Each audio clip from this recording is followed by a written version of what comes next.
জয় জগন্নাথ দেব। শুভ রথযাত্রা। সকলকে জানাই শুভ রথযাত্রার অনেক শুভেচ্ছা। যদিও গত পরশুদিন হয়ে গেছে রথ, আর আজ আমি ভিডিওটা দিচ্ছি, তাই আজকেই আমি রথযাত্রার শুভেচ্ছা জানিয়ে ভিডিওটা শুরু করছি। নমস্কার বন্ধুরা, কেমন আছেন আপনারা সবাই? আশা করি সবাই খুব ভালো আছেন এবং সুস্থ আছেন। যে যেখান থেকে আমার ভিডিওটা দেখছেন, বড়োদেরকে প্রণাম আর ছোটোদেরকে অনেক ভালোবাসা জানিয়ে আমি আমার আজকের ভিডিও শুরু করছি।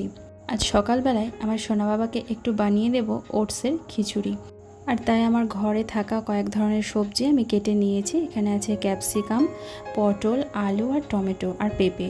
তো এই দিয়ে আমি আমার সোনা বাবার আজকে ওটসের খিচুড়ি বানাবো। এইরকমভাবে খিচুড়িটা বানালে না খুব সুন্দর একটা টেস্ট হয়। আর আমার সোনা বাবাও দেখেছি একটু খায়, ও তো এমনিতেই যে কোনো খাবারই খুব একটা খেতে চায় না, তবে এইভাবে ওটসের খিচুড়ি বানিয়ে দেখেছি ও একটু খায়। তো তার জন্য আমি ওটস, ডাল আর সমস্ত রকম সবজি দিয়ে আর একটু লবণ হলুদ দিয়ে ভালো করে সেদ্ধ করে নিলাম। আমি কুকারে সেদ্ধ করে নিয়েছি, আর এরপর আমি কড়াইতে একটু ঘি দিলাম আর তার মধ্যে একটু জিরে ফোড়ন দিয়েছি। তো এটা দিয়ে আমি খিচুড়িটা একটু ছোকা দিয়ে নেব। তো আমার খিচুড়িটা ওদিকে সেদ্ধ করা হয়ে গেছে। তো দেখুন আমি এই একটু ফোড়নটা দিয়ে একটু ছোকা দিয়ে নিলাম। তো এই হয়ে গেল আমার সোনা বাবার ওটসের খিচুড়ি। তো এখানে ঘিয়ের বদলে বাটার দিয়েও দেওয়া যেতে পারে, তো ঘি দিয়েও বেশ সুন্দর একটা টেস্ট হয়। আর আজকে যেহেতু রথযাত্রা, তাই আজকে নিরামিষে রান্না করব। আর নিরামিষ আজকে একটু বানাবো ফ্রাইড রাইস, আর তার সঙ্গে থাকবে বেগুনি আর আলুর দম। তো বেশ কয়েকদিন ধরেই ভাবছিলাম একটু ফ্রাইড রাইস বানাবো, তো আজকে ভাবলাম আজ যখন নিরামিষ তো তখন আজকেই বানিয়ে ফেলি। দেখুন আমার ভাতটা হয়ে গেছে, তবে আজকে আমার ভাতটা একটু বেশি নরম হয়ে গেছে। আমি একটু সাধারণত শক্ত করে, মানে শক্ত মানে কি, যেরকম ঝরঝরে হয় আর কি সেরকমভাবেই নামায়, কিন্তু আজকে আমি ভাতটা বসিয়ে দিয়ে না আমার সোনা বাবাকে খাওয়াতে লেগেছিলাম, আর সেই মুহূর্তে ভাতটা গলে গেছে। তো এই ভাতগুলো করার সময়, ফ্রাইড রাইস কিংবা বিরিয়ানির ভাত করার সময় সব সময় যেন কাছেই দাঁড়িয়ে থাকতে হয়, মানে বারবার করে নাড়তে হয় আর দেখতে হয় যে ভাতটা ঠিকঠাক হচ্ছে নাকি। আর 80% কিংবা 90% হলেই নামিয়ে দিতে হয়। কিন্তু আজকে আমি ভাতটা বসিয়ে দিয়ে আমার সোনা বাবাকে খাওয়াতে গিয়েছিলাম, তো তাই সব ভাতটা মানে একটু নরম হয়ে গেছে আর কি। এদিকে আমার বেগনিটাও ভাজা হয়ে গেছে, ফ্রাইড রাইসটাও ওদিকে তৈরি হয়ে গেছে, তবে আলুর দমটা এখনও কড়াইতে হচ্ছে।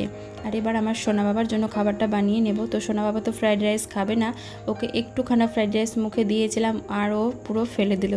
আসলে আমার সোনা বাবা মিষ্টি জিনিসটা খেতে একদমই পছন্দ করে না।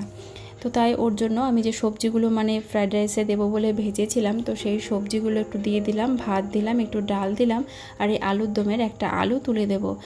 তারপর একটু লবণ আর একটু হলুদ দিয়ে বেশ কয়েকটা সিটি দিয়ে একটু সেদ্ধ করে নেব। তো এটাও সে খিচুড়ির মতোই হয়ে যাবে। তো এটাই আজ আমার সোনা বাবাকে দুপুরে খাওয়াবো। আর গতকাল তো শনিবার ছিল, আর গতকালও আমরা নিরামিষ খেয়েছি, মানে শনিবারে তো আমরা নিরামিষই খাই, আর আজ হচ্ছে রবিবার, তবে আজ রথযাত্রার জন্য নিরামিষ খাচ্ছি। আর তাই আমার সোনা বাবার জন্য শুধু একটা ডিম সেদ্ধ করে দিয়েছি। এই দেখুন আমার মেয়ে জগন্নাথ দেবকে কত সুন্দরভাবে বানিয়েছে, অপূর্ব লাগছে দেখতে।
আমার সোনা বাবার এই প্রথম রথযাত্রা, তবে ইচ্ছা ছিল আমার সোনা বাবাকে নিয়ে আর এই ছোট্ট রথটা নিয়ে একটু রাস্তায় যাব, মানে রাস্তায় বেরোবো, আমাদের সামনের বকুলতলার মন্দিরে যাব, কিন্তু বৃষ্টি আসায় সেটা আর পারলাম না।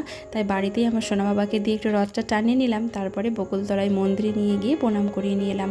আর এই দেখুন রাস্তায় বেরিয়েছিলাম, আর কত যে রাস্তায় রথ যাচ্ছে, অনেক ছোট বড় অনেক রথ রাস্তা দিয়ে যাচ্ছে।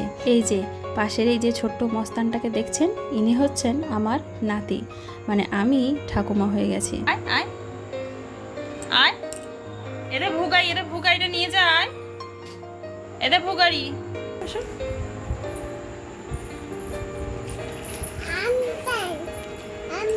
কি পরেছো তুমি? প্যান্ট পরেছো? তাই? কই? ও প্যান্ট পরেছো? কে পরে দিল প্যান্ট তোমাকে? মাম্মা পরে দিয়েছে। তুমি রথ টেনেছো? রথ টেনেছো তুমি? টেনেছো? হ্যাঁ। ঠাকুর নম করেছো? কেমন করে নম করেছো একটু দেখাও। এই যা, ওঠো, উঠে দাঁড়াও। ও শোনো আমার, ওঠো। হ্যাঁ ওঠো। দেখ কেমন করে, ওঠো বাবা। কেমন করে ঠাকুর নম করেছো দেখিয়ে দাও গোপাল। কেমন করে নম করেছো? অমনি হাত দিয়ে দেখাও, হাত দিয়ে দেখাও কেমন করে নম করেছো। হ্যাঁ বাহ বাহ বাহ, গুড বয়।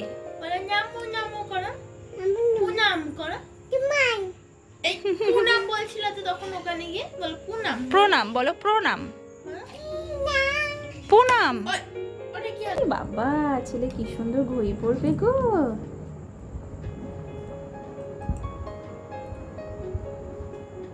ওই বাপরে, ছেলে ঘড়ি পরবে তো। দেখি দেখি দেখি দেখি দেখি, এই তো বাবা, দেখাও দেখাও দেখাও। বাবা কি সুন্দর ঘড়ি পরেছে গো। ওরে বাবা, পছন্দ হয়েছে ঘড়ি? খোলো, তুমি খোলো, তুমি খোলো, তুমি খোলো। এতক্ষণ আমার সোনা বাবাকে নিয়ে একটু খেলা করছিলাম। ঘড়ির কাঁটায় ওদিকে বেজে গেছে 10টা 10। তো এবার তো আমার সোনা বাবাকে খাওয়াতে হবে। চলুন নিচে যাই, ওর খাবারটা নিয়ে আসি। আর আমার সোনা বাবাকে দেখুন বেশ সুন্দর এক মনে আনমনা হয়ে খেলা করছে। আর আমি যেই কাজ থেকে সরে যাব, আর সেই মুহূর্তেই বুঝতে পেরে মা মা করে চিৎকার করতে লাগবে। আর এদিকে দেখুন চারিদিকে খেলনাগুলো কিভাবে ছড়িয়ে ছিটিয়ে রেখেছিল, তো সেগুলো আবার একটু গুছিয়ে রাখলাম নিচে খাবার আনতে যাওয়ার আগে। তো আমার এই কাজ জানেন তো প্রত্যেক দিন, মানে সব সময়তেই ও চারিদিকে শুধু ছড়িয়ে ছিটিয়ে রাখবে, খেলনা বলুন যে কোনো জিনিস বলুন চারিদিকে ছড়িয়ে ছিটিয়ে রাখবে, আর আমাকে এই গুছিয়ে গুছিয়ে বেড়াতে হবে। তো এতেই আমার প্রায় অর্ধেক সময় চলে যায়। আর এরপর দেখুন রথের দিনকে জিলাপি হবে না, সেটা কি কখনো হয়? তো এই যে আমার দেওর জিলাপি কিনে নিয়ে এসেছে। তো আমার দেওর আনার পর আবার আমার হাজব্যান্ডও নিয়ে এসেছে। তো দুজনেই জিলাপি নিয়ে এসেছে, আর অনেক জিলাপি হয়ে গেছে। আর এই জিলাপিগুলো না অসাধারণ খেতে, ভীষণ ভালো লাগে। আর জিলাপি জিনিসটা একটু গরম গরমই বেশি ভালো লাগে, ঠান্ডা হয়ে গেলে আর অতটা ভালো লাগে না। তাই লোভ সামলাতে না পেরে গরম গরম জিলাপি কয়েকটা খেয়ে নিলাম। তো চলুন এবার আমার সোনা বাবাকে খাইয়ে নিই। আর বন্ধুরা যারা এখন আমার পরিবারে এসেছেন, আমাকে দেখছেন, তাদের কাছে আমার অনুরোধ, আমার এই চ্যানেলটি যদি আপনাদের সাবস্ক্রাইব করা না থাকে তাহলে অবশ্যই সাবস্ক্রাইব করে পাশে থাকা অল বেল বাটনটা প্রেস করে দেবেন। আর একটা কমেন্টের মাধ্যমে জানাবেন যে আমার ভিডিওটা আপনাদের কেমন লাগলো। আর একটা লাইক করতে কিন্তু একদম ভুলে যাবেন না। ওদিকে ওদের খেতে দিয়ে আমার সোনা বাবার খাবারটা নিয়ে এবার ওপরে এলাম। এবার ওকে খাইয়ে ঘুম পাড়াবো। সোনা তুমি দুধ খাবে? দুধ খাবে তুমি? বাবা তুমি দুধু খাবে? আমার দিকে তাকাও, দুধু খাবে তুমি? এই যে তোমার জন্য তো দুধু নিয়ে এসেছি, এ দেখো। দুধু খাবে না? দুধু খাবে না? তাহলে কি খাবে? মুই খাবে। আর কি দিয়ে মুই খাবে? কি দিয়ে? কি দিয়ে মুই খাবে? দুধ দিয়ে মুই খাবে। আর ওকে খাওয়ানো মানে এক প্রকার যুদ্ধ জয় করা। ওকে খাওয়াতে গিয়ে আমাকে যে কত বকবক করতে হয়, কত কথা বলতে হয়, তো সে আর বলার কথা না। তো যাই হোক অনেক কষ্ট করেই ওকে খাওয়াতে হয়, দেখুন ভুলিয়ে ভালিয়ে বিভিন্ন রকম করে খাওয়াতে হয়। তো চলুন ওকে খাইয়ে নিই, তারপর ঘুম পাড়িয়ে দেবো, তারপর আমরা খাওয়া দাওয়া করব।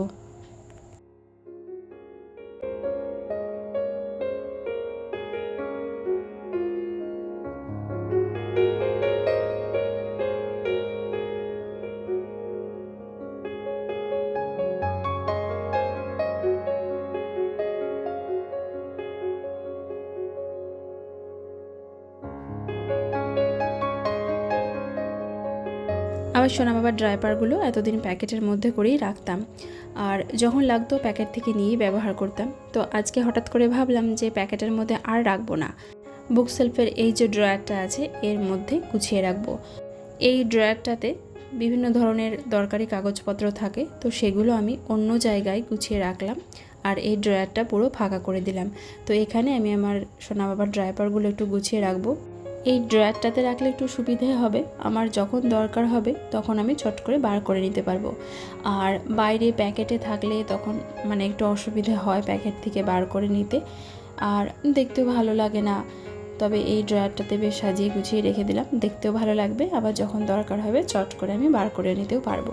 দেখুন আমার ড্রাইপারগুলো সাজিয়ে রাখা হয়ে গেছে, তবে সব রাখিনি, আমি একটা প্যাকেট রেখেছি, মানে একটা প্যাকেট যে প্যাকেটটা আমি খুলেছিলাম সেই প্যাকেটটা থেকে রেখেছি। চলুন এবার আপনাদেরকে বলি আমি আমার সোনা বাবার জন্য কোন ড্রাইপার ব্যবহার করি এবং এটা কেমন। এটা কিন্তু কোনো প্রমোশনের ভিডিও নয়, আমার এই ড্রাইপারটা ব্যবহার করে খুব ভালো লেগেছে।